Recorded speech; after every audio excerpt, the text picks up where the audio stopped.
Okay, everyone. Today it's now 12 o'clock noon, and today's webinar will begin. My name is Veronica Parker, and I am with AEBG TAP. Today is the third part of the AEBG TAP Data and Accountability series, and it's all about using data at the consortium and agency level to advance programming. Today's presentation will be titled Using Data to Empower Learners, and it is presented by two members of the Los Angeles Regional Adult Consortium. We have Laura as well as Lonzy. Before we get started, let's just go over a few housekeeping items. So if you have any questions throughout this webinar, please be sure to type them into the chat pod where a few people were able let me know that they were able to hear me. Throughout the presentation, Laura and or Lonzy will address your questions. If they do not get to your question right away, please just hold tight and they will get to your question as soon as they are able to. In addition, this webinar is being recorded and it will be available on the AEBG website later on this afternoon. So if you have to leave for any reason or you would like to refer back to the webinar, you are able to do so. In addition, the part 1 and part 2 of this data and accountability series is available on the AEBG website already. So if you want to catch Carrick's presentation they had on Tuesday as well as CASA's presentation that took place yesterday, you are able to access those webinar recordings as well as the materials associated with those recordings on the AEBG website. If you are experiencing any technical difficulties, please be sure to let me know via the chat pod, and then I will start a private chat with you. So at the bottom of the chat pod, a yellow highlighted tab will appear with my name, Veronica Parker. If you see that, please be sure to click on that tab, and that's my way of communicating with you if you experience any technical difficulties. A few quick suggestions if you are experiencing sound quality issues. It's either maybe because your sound isn't turned on, so be sure to check the sound icon up top. Make sure it's highlighted green. In addition, if you're hearing an echo in my voice as of right now, please be sure to log out of Adobe Connect, come back into the room, and that should fix that problem. If you're experiencing any other difficulties and you're unable to fix it quickly with those remedies, please be sure to let me know and I will assist you.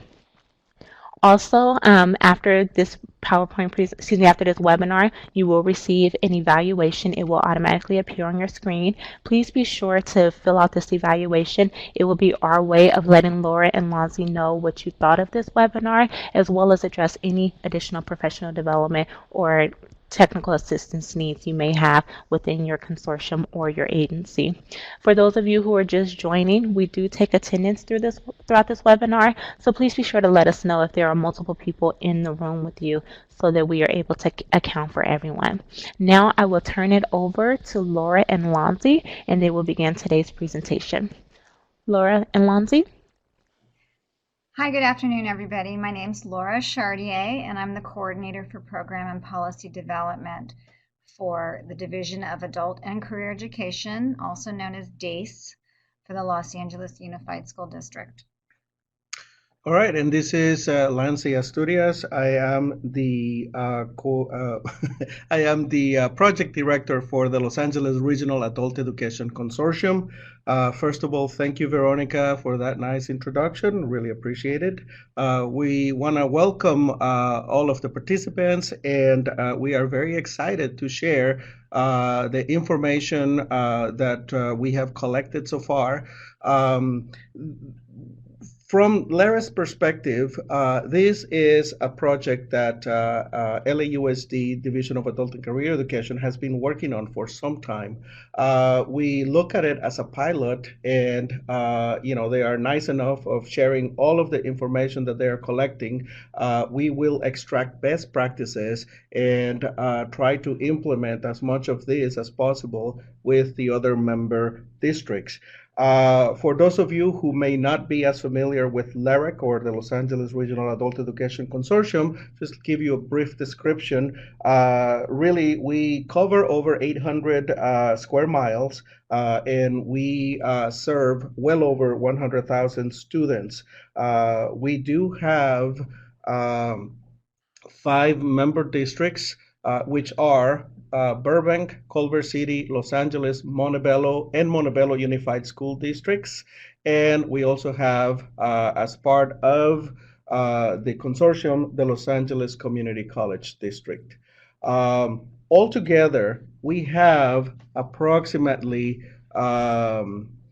17 main sites for the K-12 districts and 9 community colleges included. So as you can see, one of our challenges really has to do with the scope of of the data that we need to collect in order to report to the state, and really working out the logistics so that we include as much information as possible, and we fairly represent the hard work that each one of the districts is doing.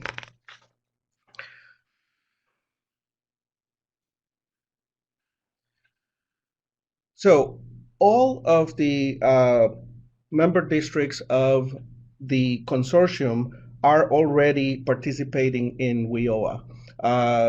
In varying degrees, but we have all been providing WIOA information. Each one of the districts also has dedicated staff for data collection activities. That makes it a little bit easier because the infrastructure is already there, and now we're just trying to develop procedures and practices to make our data collection efforts more efficient. Additionally, we have a great deal of collaboration across agencies. We talk to each other, we share best practices, and to the extent that that is possible, we help each other to collect the necessary data and are able to share materials as well. For example, some of our supplemental material from EL Civics is what you're looking at on the screen right now, is actually shared and available for the district members to use. We also have, this is the Division of Adult and Career Education, also shares information within through Schoology, which is student learning system, management system, LMS. Okay. So I just want to refer back to the title of our presentation, which is Using Data to Empower Learners. I just want to point out that when we say learners, we mean us as well as learners, because I'm sure you all agree we're all learning together as legislation changes and makes different requirements of us. So right now I want to kind of give you an overview of LAUSD's WIOA data collection past and how we created this system framework. In my position, I oversee our WIOA Title II program, and we have a long, robust history of high levels of success doing this. So what you're looking at now is what we call our pie graph, the WIOA pie. And as you can see, LAUSD has a large, healthy portion of that pie. We represent about 14% of the state's grant. What I think is unique about the way we have gone about collecting our WIOA data is that we have advisors, teacher advisors, who are dedicated to doing this work. And this is an example of part of their job description. I think what's unique about these advisors is that they are not just data collectors. They're not just folks who are inputting data into a system. These are subject matter experts who are experienced teachers, and so in their roles as a program performance advisor, they have a huge breadth and scope of experience that they bring, including data analysis skills, strategizing skills, creating professional development for different teacher groups, going into classrooms and providing lesson plans. We have robust sets of materials, but I think this is something that I've learned as we've done presentations is unique to LA, because I think for many schools, they have somebody who's just really a data manager, where this person is much more than just somebody who manages the data. So this is a slide. It's a directory of some of our program performance teacher advisors. And the reason why I wanted to share this is obviously, you know, we're a large system. We have 11 schools. We serve about over 45,000 students for our WIOA Title II programs. But some of the schools are larger than other schools. So you'll see that, like, for example, Abe Friedman Occupational Center has 3 program performance advisors assigned to that site, where East Los Angeles OC is smaller, so there's just 1. So we're we have a system of allocating our resources that is tailor-made to the size of the program and the work that is involved in collecting this data. And I also think that's been part of our success as well. So we're going along year after year. We have this great data collection framework and process in place. We feel really happy about how we're doing it. And then along comes measuring our success. The Data and Accountability Systems and Common Assessment in California Adult Education Block Grants Program guiding document. So this really kind of changed how we are collecting data, because we realized we were going to have to level up. And for all of you gamers out there, you'll understand what it is I'm talking about. But basically, we were used to playing our, game, doing our video game, and we're really good. And then AEBG came along, and we were going to have to level up our skills. We were going to have to change the way that we did things, because we weren't just focusing on learner gains or EL Civics, but there were a lot of other deliverables that we were going to be responsible for, not just collecting, but monitoring and then improving. So what we did is we created something called the Division Scorecard, or the DACE Scorecard, and you all have a copy of this attached in the webinar, so you can probably see it better if you've been able to print it up or if you look at it. But basically what this is a scorecard with the outcomes that we wanted to focus on, a description of those outcomes. And you'll notice in the descriptions, they usually begin with students who complete a high school requirement, students who pass all required sections. And then we had the 2016-2017 raw numbers for our performance in those outcomes. And then we have a target percentage increase from the raw number. And we'll go back to this later. And so we had looked at the very nice document that became our scorecard.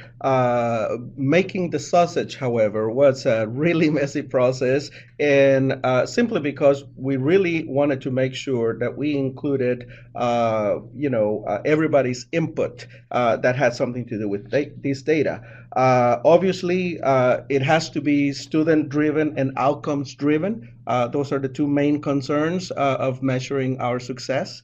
And also, we needed to make sure that all necessary stakeholders were part of the process. We're talking about principals, administrators, advisors, central office personnel, so on and so forth.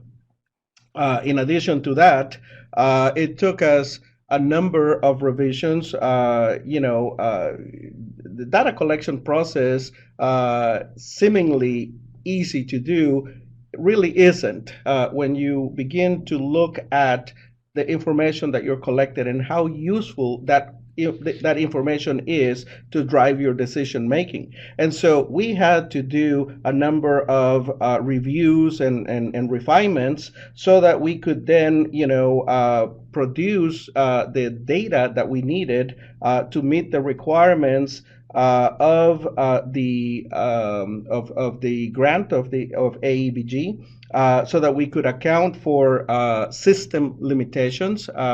We needed information that was not easily available through our SIS system, so that we could focus on those issues that were important to us for reporting, and also important to us for driving decisions on professional development, on programs and other activities. At the same time that the information collected was also aligned with WIOA, aligned with AEBG, and also aligned with, in this case, DACE, or the Division of Adult and Career Education of LAUSD Strategic Plan.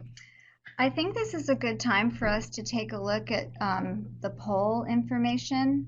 Veronica, can you share that with us?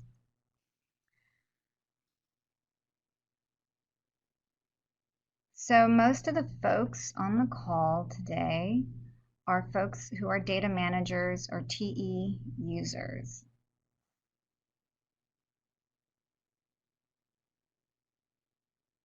A few consortium managers, a few of your brethren, Lanzi, on the call, and administrators, some teacher coordinators. But for the most part, these are folks who are used to collecting data.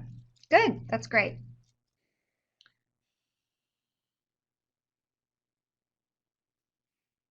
All right, so let's keep going with the presentation.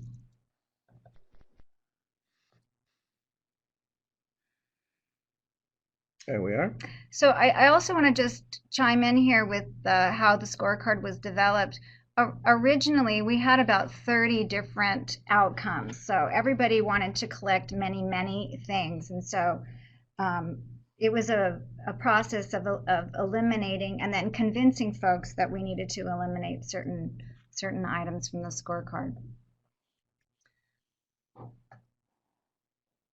So one of the things that we realized we had to do was we needed to provide a lot of professional development around the AEBG outcomes. And the reason why we needed to do this is because in the past, the program performance teacher advisors were so competent around collecting the data and then sharing that information with school site principals and teachers that the schools really relied on them to do this work. And so in some ways, maybe some of the other stakeholders at the schools were not as invested in this process. So we realized that this work couldn't just fall on a handful of teacher advisors at the school sites, that we especially needed to have the principals on board and are really aware of how complicated this leveling up was going to be. So what you're looking at is a slide that AEBG required or that provided folks around the state. They went around and did their road show. So we took some of the slides that they had used to break down the adult education programs and what those definitions were. We wanted to take a look at some of the short-term services, which is collected in field number 8 in the TOPS Pro update record form, because this was a new piece of information that hadn't been collected previously. And so we wanted to break down what are supportive services, what are training services, what are transition services, what are the differences between them, and then highlight how important it was for us now to collect that information as well. We did a full day professional development with all of our administrators, and we did an activity, like a puzzle activity. They each had like manipulatives at their tables, but basically what they had to do was create this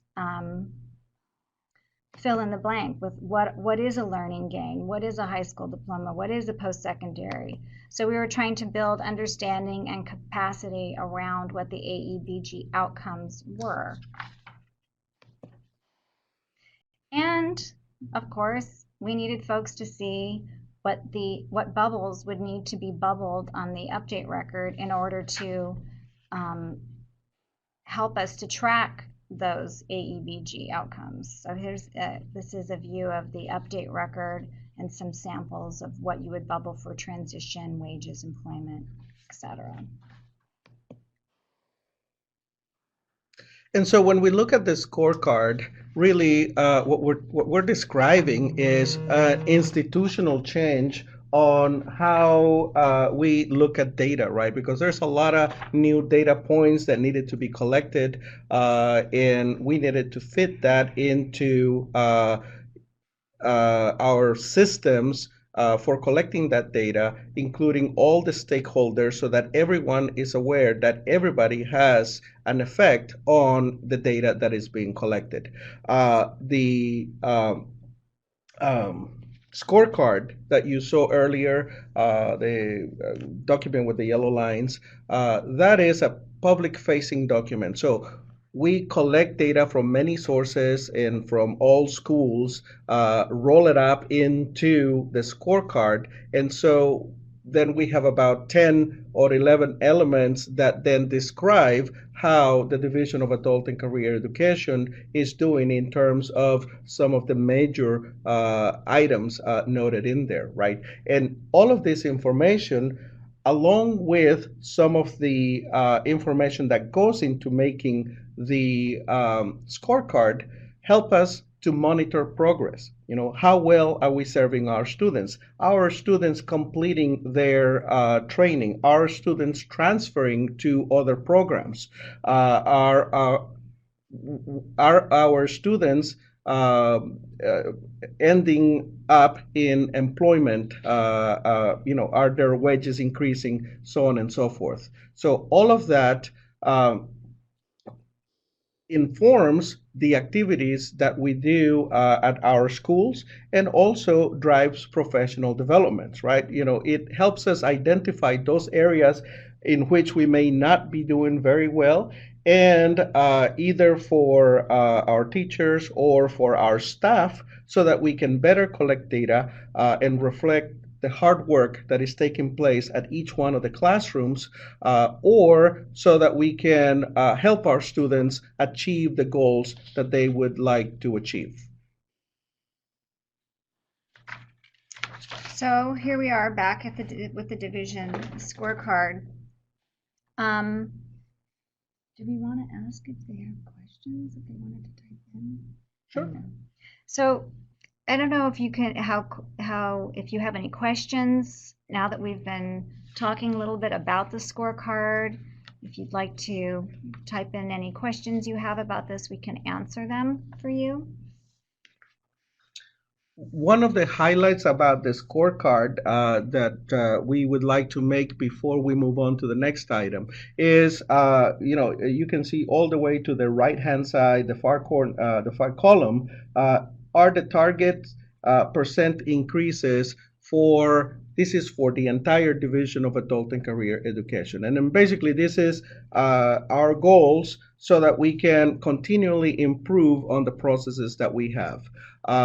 Arriving at these goals was a very difficult proposition. As you can imagine, some of our participants, some of our stakeholders wanted a 1% increase on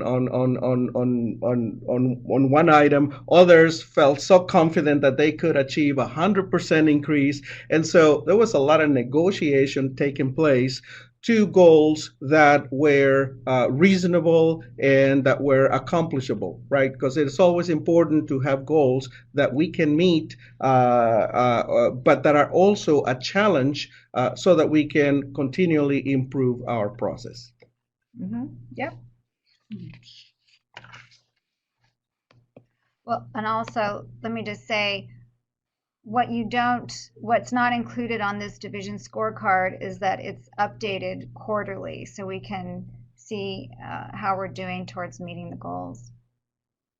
And then that is what kind of cues us on our professional development. So if there are certain goals that we're struggling to meet, then we know that we need to provide more professional development around EL Civics outcomes or employment, which is something that we did do here in LA Unified, as far as working with teachers to help them create connections with the business industry so that they could create a better pipeline for getting jobs for our students. So it did help us target our professional development.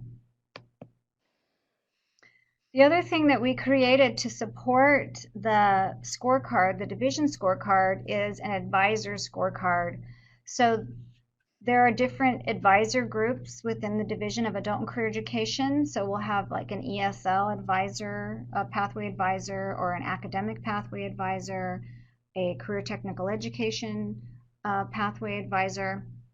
And so they're given certain key performance indicators that will help guide their work, and their scorecards either reflect the DACE scorecard or they provide leading indicator information for what is going to make the DACE scorecard, the bigger target, move. So every advisor scorecard has something that matches up to the division scorecard.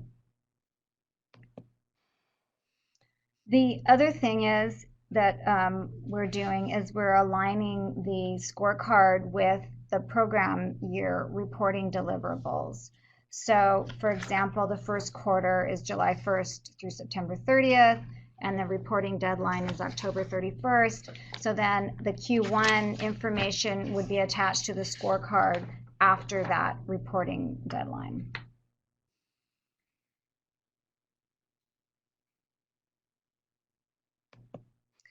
And then our advisor meetings are scheduled so that they reflect those quarters. So for example, our first quarter advisor meeting we look at last year's data as a whole and learn from that. And then the second quarter, we'd be looking at the first quarter data. The third quarter, we'd be looking at the second quarter data.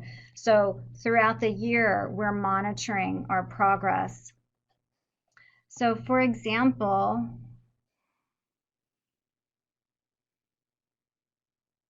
we just had an advisor meeting on May 9th. Are we missing some information that's being typed here? No. No, we're good? Yeah, we're good. Okay. So for example, we just had a meeting on May 9th, advisor meeting. And at that meeting, we gave them an update of how we're doing with our DACE strategic plan. In that plan, we show how the federal, state, regional, pre-K through adult LAUSD Division of Instruction aligns with the DACE strategic plan. And we went over the division scorecard and where we are. So for example, we have our little educational functioning levels meter, and we were able to share that so far we've met 79% of our goal. We also want to make sure we're not just, focusing too much on the data. So what you're seeing are some of the pictures from some EL Civics activities and field trips. And then we have our EL Civics meter, 215% of the goal. I put that there just because we're really proud. And then this was a picture from an IET Orientation, Integrated Education and Training orientation that we did for some of our students. And then this is our IET meter. We're at 163% of the goal. And then this is a page from the strategic plan around AEBG. And then we were trying to highlight one of the goals of AEBG is for students to transition. So we put in our transition to post-secondary meter to highlight how we're doing with that. So the great thing is that everybody felt very positive about how well we're doing, but most importantly is that we're continuing to communicate the performance, because I think what happens a lot of times is you set a goal for the year and then you forget about it, and then you come back to it the next year and it's too late to do anything. So it's really important that you are monitoring and communicating how well we're doing. So we now realize that there are some questions here that we did not answer before, so we're going to pause and answer the questions. You want to read it? Yes. So a question from Sherry Farwell is the advisor scorecard something we can download and add our information, or do we need to create our own? We hadn't thought of creating a template for everybody.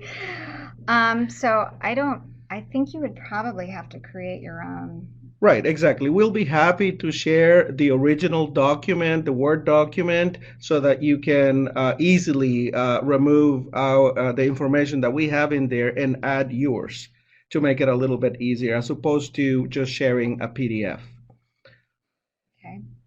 One of the things that I also wanted to comment on is the fact that the first two seminars in this series focused on collecting data from systems, right, and from classrooms and whatnot. So this is, once you have collected that data, what do you do with the data, and how can you utilize it to inform your process? So for example, if you have an EL Civics classroom, let's take it all the way down to the classroom level, and basically you're not accomplishing your EL Civics goals. So then we have data that tells us whether we have paired scores, and whether we are doing the appropriate instruction, right, from in order to attain those paired scores.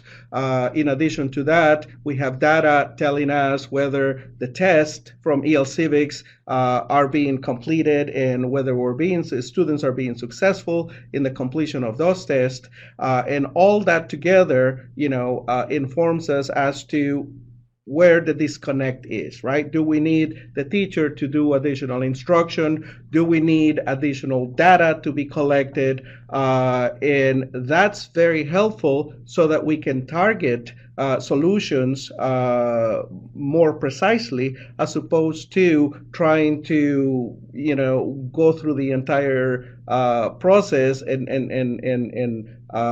not necessarily understanding what the actual problem might be. Right. So this is where the program performance advisor is very helpful, because like I said, they're not just collecting the data, inputting the data, but they're analyzing the data and strategizing around the data. So is it an operational issue, or is it a issue of remediating certain competencies or remediating certain EL Civics? So one thing we also have is a very robust repository of supplemental materials, and those can be found on the We Are DACE website, and that's wearedace.org. And if you go to the DACE website, you can find the supplemental materials for EL Civics and for the CASAS test as well. There's another question here from Judy Mortrude, and it says, how do you keep KPI targets mesh with your WIOA negotiated performance targets for EFL, including post-secondary transitions and HSED attainment? Okay, so obviously the state of California comes up with their targets, and LAUSD likes to align with that target. What we found, though, is at the teacher level, that's not something that they really understand. So what we do is we try and focus on maybe their school site's performance as opposed to our division performance, and that we find keeping it focused on the local level performance, then that our division performance benefits from that. But it's not, we haven't really had a problem meeting our negotiated performance targets as long as we're focusing on the instructional piece and the professional development piece. The other tends to fall in line. We have a question from, or a statement, I'm not quite sure, from Nora, Nohora Vasquez. And can you post that, please? Are you referring to, supplemental materials? Yeah. Certainly. Okay, we'll post that as well. Trying to think, are we good? Yeah, so I think that's it for now. Lanzi, you want to talk about what the next steps are? Absolutely. And so, as noted at the beginning of the presentation, this is all about collecting data and using best practices. We are limiting this pilot program to LAUSD, the Division of Adult and Career Education now. Once we have the results of this process for 1 year, then the consortium will evaluate it and then take a look at what processes are implementable at other districts as well. And from that, then we will be selecting those activities or those tools that will also help the process at the other districts. As you may imagine, the other districts also have their own processes, and so we would be evaluating within the context of what they already do and see if there's any way that we can add other elements from each one of the districts to have a system that will help all of LARAEC to collect the appropriate data that will support our decision making and that will support our students attaining the goals that they need to attain in order to transfer to other programs or to meet their goals of employment or additional training. Great. So thanks everybody for joining us today, and we'll be sure to share all the wonderful materials that we talked about. All right. Thank you so much, Laura and Lanzi. If there are any additional questions, you can ask them now. If not, we will close the room. Once I close the room, the evaluation will appear. Please be sure to fill out the evaluation to let Laura and Lanzi know what you thought of today's presentation. And if there are any additional questions, additional professional development opportunities you would like to engage in, or if you are in need of technical assistance, please be sure to let us know those things as well. Next week on Wednesday, May 16th, Randy Tillery from WestEd will present a webinar on Launchboard. He will be providing updates in preparation for the upcoming Launchboard, the launch of Launchboard, which is supposed to take place sometime in July. And then on Friday, we'll have Neil Kelly and Nicole Alexander of the AEPG office. They will be presenting on new features within NOVA for the upcoming expense reporting deadline, which is approaching as well. So please be on the lookout for those presentations. If you have not registered for any of those webinars, you can do so. I'm going to put the registration link in the chat pod, and please be sure to register for those upcoming webinars as well as other professional development and technical assistance webinars we have scheduled at this time. And I am not seeing any additional questions, so I'll go ahead and close the room. Thank you all so much for participating in this week's mini series, and we hope to see everyone next week. Have a great afternoon and great weekend. Goodbye. Goodbye.